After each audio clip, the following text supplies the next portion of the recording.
जुल्फिकार साहब, आपने peoples party के चेयरमैन बिलावल भुट्टो की गुफ्तगू सुनी। उनकी जानिब से यही कहा गया है कि 243 का जो आर्टिकल है 27वीं तरमीम के हवाले से वो उसकी हिमायत करेगी पीपल्स पार्टी, लेकिन बाकी तमाम पॉइंट्स को मुस्तरद कर दिया गया है। सर, क्या समझ रहे हैं अब ये जो पॉइंट्स मुस्तरद किए गए हैं, इस पर हुकूमत को किन मुश्किलात का सामना करना पड़ सकता है 27वीं तरमीम की हिमायत के लिए? सर देखिए जी, कल भी हमने बात की थी कि इस पे बार्गेनिंग सारी पॉलिटिकल पार्टीज करेंगी और पीपल्स पार्टी भी करेगी और इस पे नून लीग भी करेगी और बाकी पार्टीज भी करेंगी। होता ये है कि ऐसे जो हालात होते हैं ये बेसिकली पॉलिटिकल पार्टीज के लिए एक लॉटरी निकल आती है। जो काम इनके आम हालात में नहीं हो पा रहे होते वो ऐसे क्राइसिस में हो जाते हैं।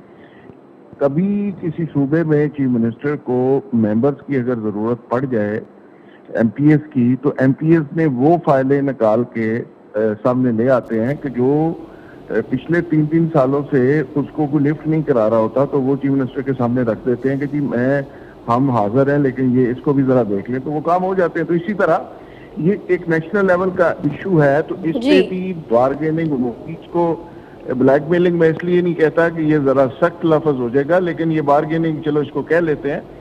तो ये पॉलिटिकल लोग सारे जो स्टेक होल्डर जितना बड़े साइज का होगा उतनी बड़ी वो बार्गेनिंग करेगा। बिलावल साहब ने मुस्तरद कर दिया है, तो इसका मतलब है कि बिलावल साहब भी कोई यकीनदानी करवाना चाह रहे हैं। और आपको याद होगा कि बिलावल साहब कुछ महीने पहले तक प्राइम मिनिस्टर बन के फिर रहे थे पूरे मुल्क के अंदर, और उनकी ख्वाहिश थी कि वो प्राइम मिनिस्टर बने और उनको ग्रीन सिग्नल भी था, लेकिन अचानक वो मामला फिर रुक गया।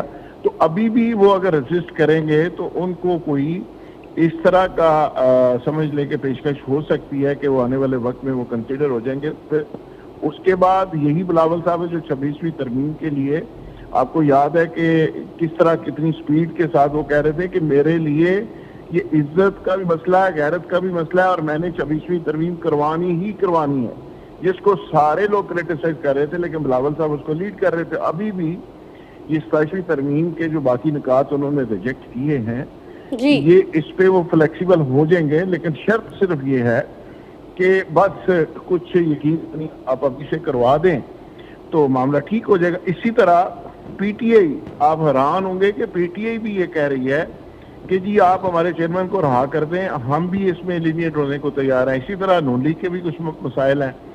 तो मुझे ऐसे लगता है कि ये थोड़े बहुत। सर, आप बात कर रहे हैं पीटीआई की। पीटीआई की जानिब से तो असद कैसर ने कहा है कि पीपल्स पार्टी की सियासत पर सवाल है और उनको लग रहा है कि मुकमुका हो जाएगा। सर, इस मामले में पीपल्स पार्टी कर लेगी मुकमुका?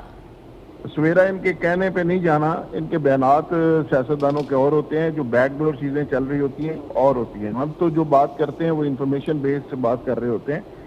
ये जो बयानात टीवी पे चल रहे होते हैं, टिक्कर चल रहे होते हैं, ये और चल रहे होते हैं। पीछे बैकडोर चीजें जो चल रही होती हैं वो और चल रही होती हैं।